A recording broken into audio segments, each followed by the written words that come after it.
বদরের যুদ্ধে কাফেরের সংখ্যা ছিল কত? বদরের প্রান্তরে বিষ্ণু ঈসা ইসলাম উপস্থিত হলেন। ওই যে কাফেরদের তাবু, কাফেররা আসছে 3 দিন আগে, মুসলিম সৈনিকরা পৌঁছলেন 3য় দিন।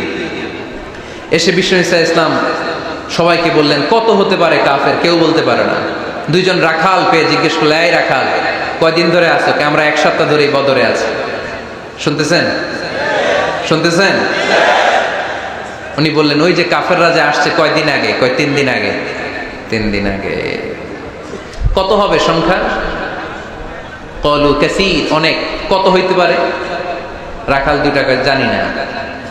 আল্লাহ রাসূল সাল্লাল্লাহু আলাইহি ওয়াসাল্লাম চিন্তায় পড়ে গেলেন, কারণ ওনার যুদ্ধে অ্যাটাকের সিস্টেম ছিল শত্রু সংখ্যা কত এটা আমাকে জেনে নিতে হবে। সুবহানাল্লাহ পড়বেন না?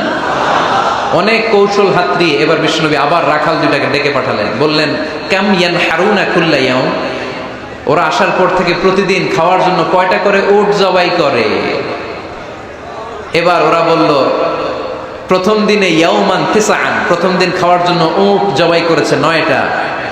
ওয়াফিল ইয়াউমি সানি 10, আর দ্বিতীয় দিনে উট জবাই করেছে 10টা। বিশ্বনবী বললেন, তাই ইদান আল কওমু মা বাইনা 900 ওয়াল আলফ, তাহলে কাফেররা 900 থেকে 1000 এর মধ্যে হবে। কত ছিল কাফেরের সংখ্যা? বদরের যুদ্ধে কাফেরের সংখ্যা ছিল কত? 1000। কিভাবে নমুনা দেখে আলামত সংগ্রহ করতেন?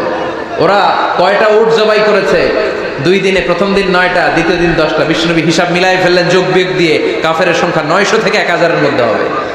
হিসেব করে দেখা গেল 1000 সৈনিক এসেছিল সেই বদরের যুদ্ধে। চিল্লায় বলো আল্লাহু আকবার।